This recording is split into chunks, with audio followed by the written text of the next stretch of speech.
Good morning everyone, my name is Rahul. I welcome you all in your teaching for your family. 7 AM पर देते हैं हिंदी का practice set. 143 number का video है और हिंदी MCQ के नाम से प्ले लिस्ट बनाई है, वहाँ जाके विजिट कर लेना और सारी वीडियोज़ वहीं पर पड़ी हुई है। ठीक है, पहले क्वेश्चन से स्टार्ट करें। पहला क्वेश्चन ना संडे को हुआ था, BEO का पेपर, BEO प्री, उसमें आया हुआ था। तो लेखकों के नाम और उनके उपनाम से मिलाना था। ऐसा याद कराऊंगा, ज़िंदगी भर याद रखोगे। देखो, याद रखना हमेशा, प्रेम से बड़ा कोई धन नहीं होता, प्रेम से बड़ा कोई धन नहीं होता। तो प्रेमचंद क्या है? धनपत राय। वैद्य की जरूरत कब पड़ेगी आपको? वैद्य की जरूरत जब पड़ेगी जब अगर आपको नाग ढस लेगा। तो अगर नाग ने आपको ढस लिया ना तो वैद्य की जरूरत पड़ेगी। ठीक है, ठीक है। और सूर्यकांत त्रिपाठी, इनका तो हर किसी को पता होगा कि निराला ही है। ठीक है, और एक चीज़ याद रखना, सिंगल इन्वर्टेड कॉमा में बंद करते हैं हमेशा उपनाम को। अगर आप दो भी मिला लिए ना, या तीसरा तो आपको याद ही होगा, तो अपने आप ये मिला लोगे। तो इसका आंसर आप लोग देख लेना, बता दी मैंने आपको। इसमें से वायु का समानार्थी नहीं है। वायु का समानार्थी मारुत होता है, क्योंकि मारुत हनुमान जी का होता है। हनुमान जी हवा से तेज चलते हैं, तो हो जाए। समीर है, अनिल है, समर नहीं है। और एक और क्या दे देता है आपको, कभी कभी दे देता है अनिल और अनिल दोनों एक साथ दे देता है। तो अनिल तो होता है किसका? अग्नि का। अनिल होता है वायु का। तो ऐसे गलत कराने की कोशिश करता है कि आपको अनल डाल देगा ऑप्शन में। ठीक है, तो अनल भी नहीं होता वायु का, ये चीज़ याद, ये दोनों नहीं होते। तो आंसर हो जाएगा इसका बी। नेक्स्ट क्वेश्चन पे चलते हैं। इसमें से कौन सा नारी का पर्यायवाची नहीं है?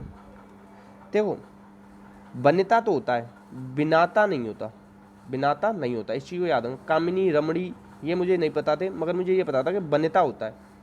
ठीक है, फिर मैंने चेक किया तो ये तीनों होते हैं, ये डी नहीं होता। तो आंसर हो जाएगा डी। डी नारी का पर्यायवाची नहीं है। इसमें से दिए गए विकल्पों में से सुधा का समानार्थी शब्द, सुधा का मतलब होता है अमृत। क्या होता है? अमृत। पीयूष, ठीक है, और देवप्रिय, ये सारे होते हैं। ठीक है, तो सुधा के ये हो जाएंगे। नीर का मतलब क्या होता है? तोय, बार, अम्ब, नीर, जल, ये सब जल के पर्यायवाची होते हैं। ठीक है, तो याद रखना, आंसर हो जाएगा इसका सी। और प्लीज़ अगर वीडियो अच्छी लगती है तो दोस्तों में शेयर करो यार, थोड़ा सा सपोर्ट करना चाहिए ना तुम लोगों को। मैं कंटिन्यू 365 दिन आपको वीडियो देने की कोशिश कर रहा हूँ, तो आप लोग भी थोड़ा सपोर्ट कर दो, शेयर कर देना वीडियो को। आप लोगों से हाथ जोड़कर रिक्वेस्ट है। ठीक है, अवगाहन शब्द का समानार्थी, ये बहुत टफ है। अवगाहन का मतलब होता है छानबीन। क्योंकि देखो, एक चीज़ बताऊँ, UPSI के पेपर में आया था, अगर तुक्का भी मारना है ना तो इस तरीके से मारो। SI क्या करता है? छानबीन के लिए होता है ना। और एक चीज़ बताऊँ, बहुत सारे लोग सोचते हैं दरोगा, दरोगा नहीं होता, ये दारोगा होता है। शुद्ध शब्द होता है दारोगा। इस चीज़ को हमेशा याद रखना, क्योंकि आपसे क्वेश्चन भी पूछ सकता है पेपर में। तो बहुत सारे लोग दरोगा लगा के चले जाएंगे, मगर दरोगा शुद्ध शब्द नहीं, शुद्ध शब्द है दारोगा। सौमित्र शब्द इसमें से किसका समानार्थी है? सौमित्र तो मैंने बहुत बताया। सुमित्रा का जो है पुत्र लक्ष्मण हो जाएगा। ठीक है, नेक्स्ट, इसमें से अनुपयुक्त बताना है। अनुपयुक्त बताना है तो देखो, केस का मतलब क्या हो जाएगा? केस का मतलब होते हैं बाल, सही है। द्रव्य, वित्त, केला, कदली। देखो, ये बादल और ये है नीर। देखो, ये हो गया दा, जिसमें लग जाता है ना, तो वो किसके हो जाते हैं? वो हो जाते हैं, बादल का होगा नीरद। किस क्या होता है? नीरद। बादल के पर्यायवाची में दा आता है। और नीर किसका होता है? ये तो जल का होता है। तो ये दोनों अलग अलग है। एक चीज़ हमेशा याद रखो, देखो बता देता हूँ। नीर, तोय, बार, अम्ब, जल। अगर इन सब में मैं जा लगा दूं तो ये कमल के पर्यायवाची हो जाएंगे। दा लगा दूं तो बादल के हो जाएंगे। अगर इनमें धा लगा दूं तो समुद्र के हो जाएंगे। ठीक है, इस चीज़ को याद रखना। ठीक है, नेक्स्ट क्वेश्चन पे चलते हैं। तो इसका मैंने आंसर आपको बता दिया, क्या हो जाएगा? इसका हो जाएगा ए, क्योंकि बादल अलग चीज़ है और नीर पानी होता है। अगर यहाँ नीर रद्द कर देता तो सही हो जाता, मगर इसमें नहीं किया, तो ए आंसर हो जाएगा इसका। घर का पर्यायवाची इसमें से कौन सा है? घर का मतलब क्या होता है? आल है। क्या होता है? आल है। अब मैंने ऊपर अनल बताया था ना, अनल क्या हो जाएगा? अनल हो जाएगा आपका किसका? आग का। ठीक है, और उरग किसका हो जाएगा? उरग हो जाएगा आपका सर्प का। फणिक, उरग। उरग मतलब होता है पेट के बल चलता है ना सांप। रक्त का समानार्थी अर्थ नहीं है। रक्त का मतलब शोणित होता है, लहू होता है, रुधिर होता है, रिपु नहीं होता। तो ए आंसर हो जाएगा इसका सही। सब आए हुए क्वेश्चन है। इसमें से कौन सा यमुना का पर्याय उचित समूह है? देखो, मैंने अभी क्या बताया था? दा, तो ये बारे अम्बु, अम्बु बताया था ना। अम्बु में अगर दा जोड़ देंगे तो ये किसका हो जाएगा? बादल का हो जाएगा ना। तो यमुना का पूछ रहा है, तो ये तो होगा नहीं, नहीं होगा ना। और टटनी इसका होता नहीं, टटनी होता नहीं, तो क्या हो जाएगा कालिंदी, कृष्णा और सूर्य सुता। अब देखो एक बात बताऊँ, सूर्य क्या देता है गर्मी, यमुना जी कैसी हो रखी है गंदी, गंदी हो रखी है, कैसी हो रखी है गंदी। तो सूर्य की सुता, सूर्य की जो है पुत्री, सूर्य की पुत्री मतलब काली हो रखी होगी ना, तो काली हो जाएंगी यमुना जी, तो इस तरीके से ये हो गया पर्यायवाची। कृष्णा मतलब कृष्ण जी सांवले थे ना, तो सांवले से हो जाएगा काले थे, तो यमुना जी। कालिंदी मतलब काली हो गई।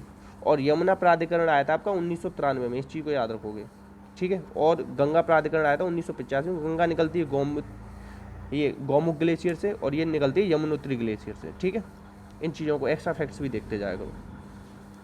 आंखें दिखाने का मतलब होता है क्रोध से देखना, क्या होता है क्रोध से देखना। और मुहावरे देखो हमेशा बताए, जितने भी ना आता है ना जिन जिन के पीछे सब मुहावरे होते हैं, क्योंकि जिस दिन आपसे पूछ लिया ना पेपर में लोकोक्ति और मुहावरा छांटो, उस दिन आप इतने खुश हो जाओगे ना कि सर ने हमें ये ट्रिक बताई थी और आपका पेपर में हो गया, ठीक है। तो आप लोग टेंशन मत लेना, बीईओ हो, जैसे मैंने आपको बीएड का पेपर सॉल्व कराया था, अब ये बीईओ में क्वेश्चन आया ये बता दिया, तो जितने भी पेपर ऑल इंडिया में कहीं होंगे और हिंदी अगर उनमें पूछी गई तो मैं आपको कराऊंगा। तो इतना भरोसा रखना, 50 चैनलों पे मत जाना, क्योंकि उससे टाइम वेस्ट करोगे आप लोग। मैं जितना बताता हूँ ना उतना लिख के अगर आपने रिवाइज कर लिया, कोई नहीं छोड़ आपको पीछे छोड़ सकता। श्रृंगार शुद्ध कैसे लिखते हैं, श्रृंगार इस तरीके से लिखा जाता है, ठीक है, ये हो जाएगा शुद्ध। बहुत सारे लोग इसमें ये जोड़ देते हैं, ये गलत हो जाता है। आंसर क्या हो जाएगा ए। शुद्ध वाक्य बताना है, शुद्ध वाक्य हो जाएगा, देखो रमेश ने एक थैला और 2 पुस्तकें खरीदा, पुस्तकें तो खरीदी होनी चाहिए, तो ये हो जाएगा बी, पुस्तकें खरीदी। पुस्तकें खरीदे नहीं होता, खरीद लिया नहीं होता, बी हो जाएगा। अब देखो रचयिता, रचयिता इस तरीके से लिखते हैं। उज्ज्वल, उज्ज्वल इस तरीके से लिखते हैं। आशीर्वाद लिख लो, ये बहुत ज़्यादा फ्रीक्वेंट टास्क क्वेश्चन है, ठीक है। कवित्री लिख लो, कवियत्री, ठीक है। द्वंद्व लिख लो, ठीक है। द्वारका लिख लो, बहुत सारे लोग द्वारिका कर देते हैं इसे, तो वो गलत होता है, ठीक है, द्वारका।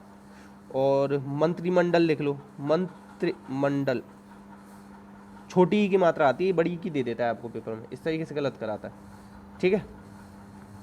नेक्स्ट, आज डैश पर संकट के बादल छाए, तो किस पर छाए, देश पर, क्योंकि एलएसी पे क्या है, विवाद चल रहा है ना हमारा चाइना के साथ, तो देश पर संकट के बादल छाए हुए हैं बहुत ज़्यादा।